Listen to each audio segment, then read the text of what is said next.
land of freedom, toils of the brave, and the sweat of their labors, toils of the brave, which have brought results.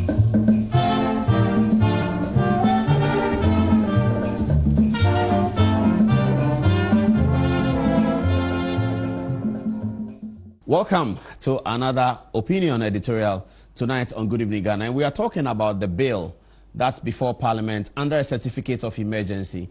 The Attorney General has sent a bill to Parliament, I believe on the instructions of the President, because in a sessional address, the President indicated that if the discussions about the vigilante matters that he was urging the two political parties to do fail, that if those discussions fail, he, Mr. President, will initiate legislation in that regard. So I think that's what the President has done.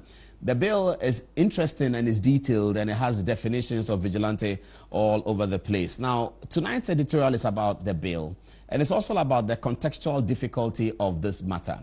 And we have an opinion on this matter, which might not be very popular and which many people may not have averted their minds to, but we are hoping that this will begin a discussion where people are going to look in that direction as well for the betterment of our country and for solving the ultimate problem of our national development challenges. Now, the bill is calling for vigilante groups to be banned. In fact, it names some of the vigilante groups that have to be banned.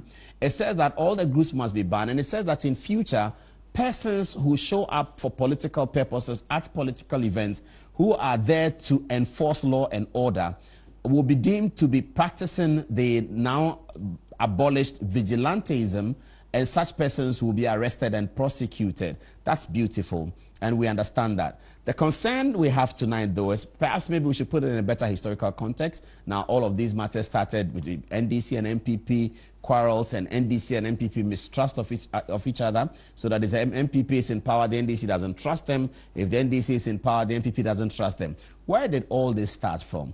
Perhaps it started with this man, Flight Lieutenant Rawlings.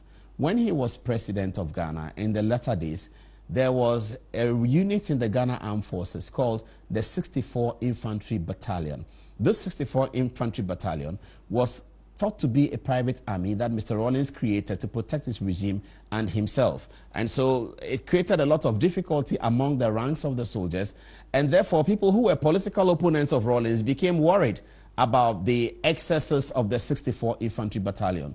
Also, ACDRs and CDRs were set up right within the Ghana Armed Forces, where within the Armed Forces there were CDRs. That's CDR is the Committee for the Defense of the Revolution, and therefore they were partisan according to the NDC politics. They were also set up in the Armed Forces, etc., etc. In 2000, when the NPP took over, President Kufuor took steps to disband these ACDRs and CDRs in the Ghana Armed Forces, and also the 64 Infantry Regiment was converted to now become a regular infantry regiment of the Ghana Armed Forces called the Rapid Response Unit, and they were relocated from wherever they were to Burma Camp near the Reki headquarters. So that was the first example. Now, I'm not blaming JJ for that, and our editorial is not blaming JJ for that, but we're saying that that was the first example of a leader, head of state, sort of shifting the architecture of the Ghana Armed Forces, the architecture of the Ghana Armed Forces military police, whose responsibility it is to protect leadership. That was the first time you had a shift in it where an army was created in that regard. Those who had lived in the Nkrumah era and those who had read the books about Nkrumah also told us that there was something called the Osagyefo's Own Guard, which was part of the regular army, but which was dedicated to the protection of Osagyefo Dr. Kwame Nkrumah. So following after that, and then came President Kufuor in government, and then there was not much of vigilantism between 2000 and 2004. Neither was there between 2004 and 2008.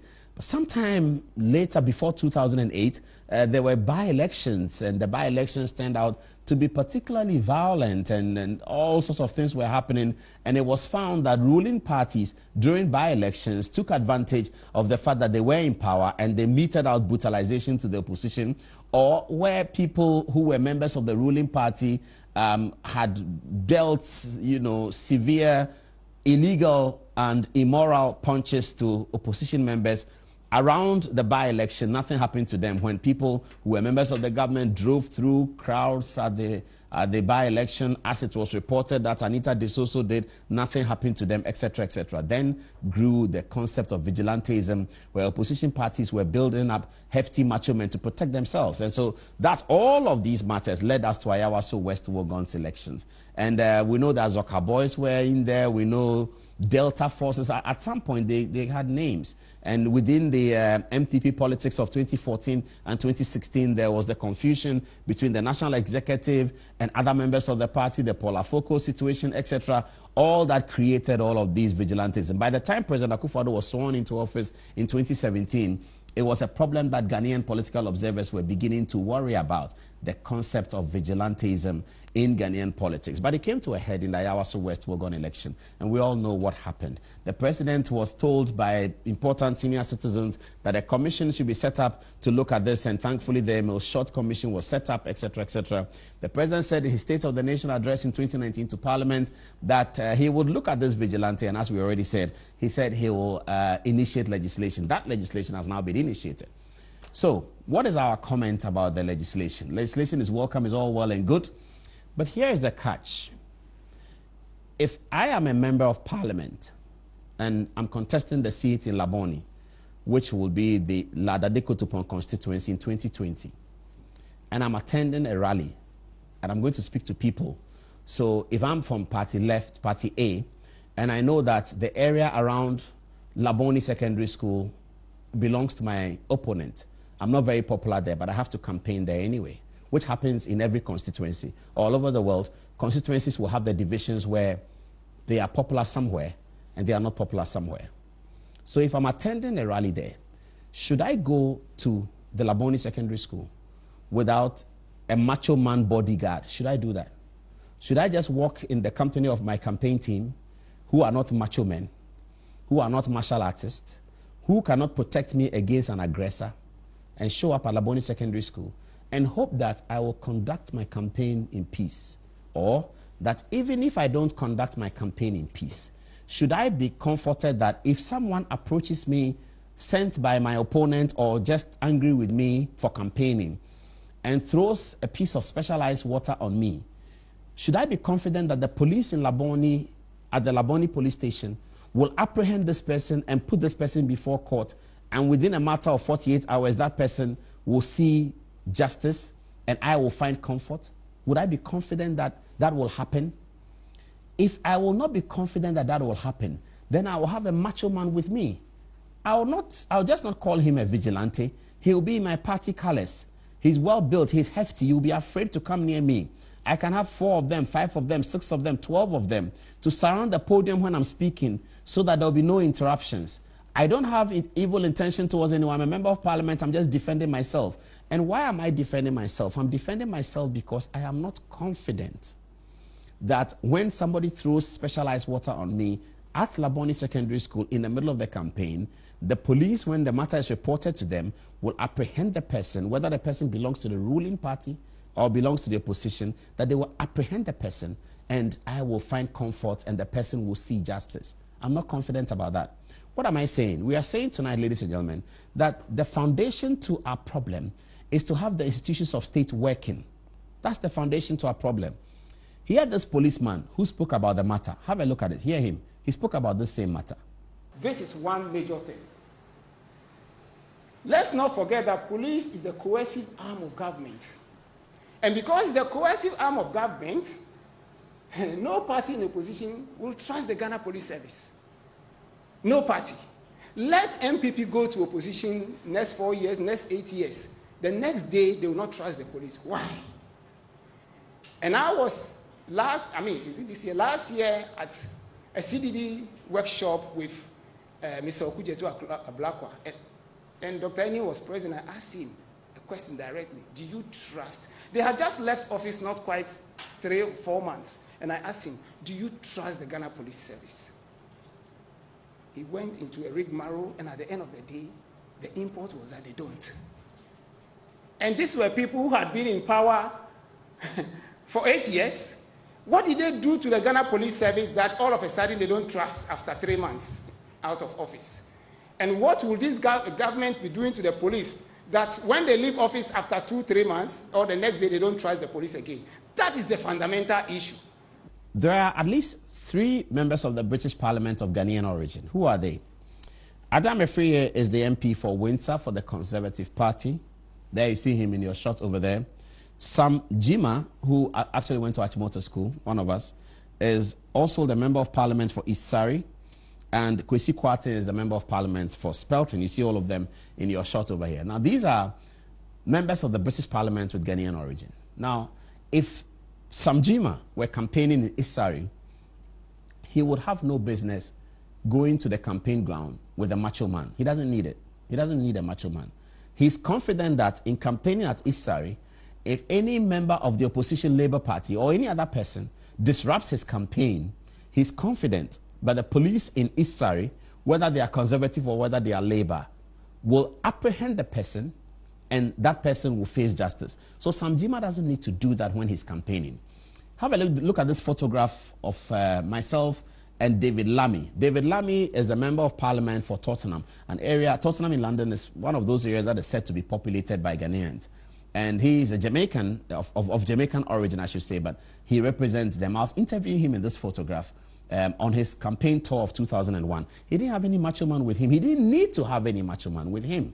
So after he spoke to the delegates, I pulled him aside and we conducted this interview. If I show you another photograph of a Ghanaian MP who has had a meeting with delegates on the campaign trail and he's been pulled aside to be interviewed by Joy FM or City FM or Peace FM, you will see the macho man standing behind him. Should I show you a photograph of that? I cannot, because it will show also the MP and it will show the politician. I don't want to do that because this is a very important national matter. That is not, we are not faulting anyone. It's not the police's fault. It's not anyone's fault, but it's a conversation we need to have about how to solve this particular national development challenge, about using the institutions of state to work. So if the guy is not confident that if somebody hits me, something will happen, he will carry macho men along.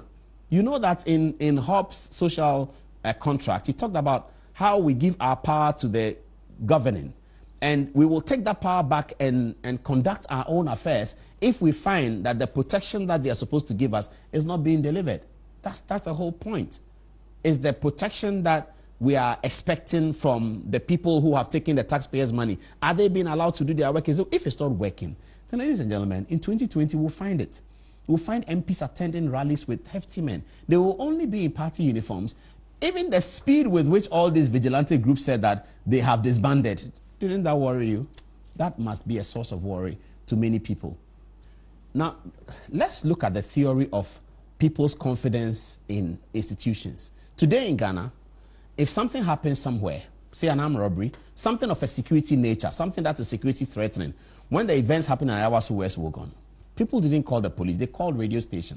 Because people are confident that if you pick a phone at 2 a.m. and you call City FM and it rings, you will hear on the other side, somebody will pick up the phone and say, my name is Umaru Sanda. You have called City FM. What can I do for you? And the person will say, City FM, there's an armed robbery in Abelempe, or there's something happening here. And immediately City FM will get on air, play the jingle, and then it will go on air. And then the police will react. Ghanaians are more confident about calling radio and TV stations, media houses, to report matters that are of security concern.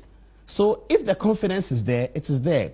If the confidence is not there, if you know that you can call Joy FM and you have, hello, this is Joy FM, this is Daniel Dazi, can I do something for you? You are confident that if it's 4:20 a.m. and you call Joy FM, somebody will pick up the phone.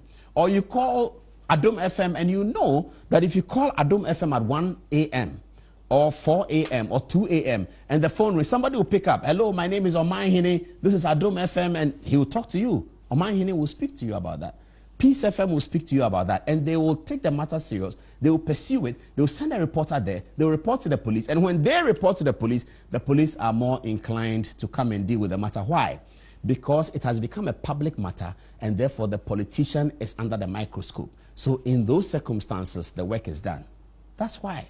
So really, all we are saying and asking you, whether you agree with us or not, that until and unless we have a situation where people are confident that right will be put right, wrong will be put wrong, we will not be able to go far no matter how many laws that we make.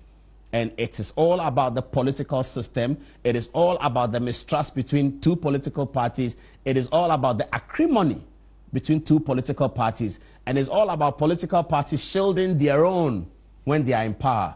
Even when their own goes wrong, they will not say anything. A whole organizer drives a car through people at a by-election, nothing happens. Nothing happens. So when that culture continues, they may also be equalizing. They will say that, okay, when you are also in power, this happened and nothing happened. So the equalization goes on. If people, young people, we don't look at this matter critically and restore the confidence in our society. Look at the campaigns of old. Look at these people campaigning in the old days. You can see them, Prime Minister Buzia, Dr. Liman, Imoro Ayana. They campaigned that they didn't have macho men, they didn't have hefty men. Even Dr. Kwame Nkrumah ran a campaign. Have a look at this. JB Dankwa and William Ofoyata sitting at the back of a truck campaigning. They didn't have macho men with them. Yes, the situation was not all calm, but they didn't have macho men with them. The 79 campaign was run. Even the 1992 campaign, which the biggest report in 1992's campaign was that a truck of the NDC had been smashed with stones by people believed to be MPP supporters. That was bad. That was 1992's campaign. But all these people didn't have macho men. Let me show you 2016's campaign. Let me show you 2012 campaign.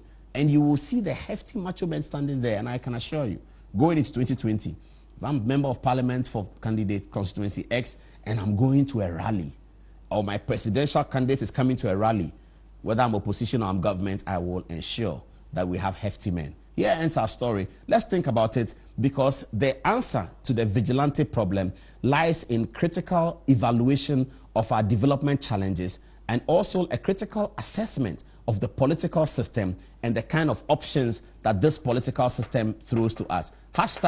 #change the political system. Thanks for listening. Good night.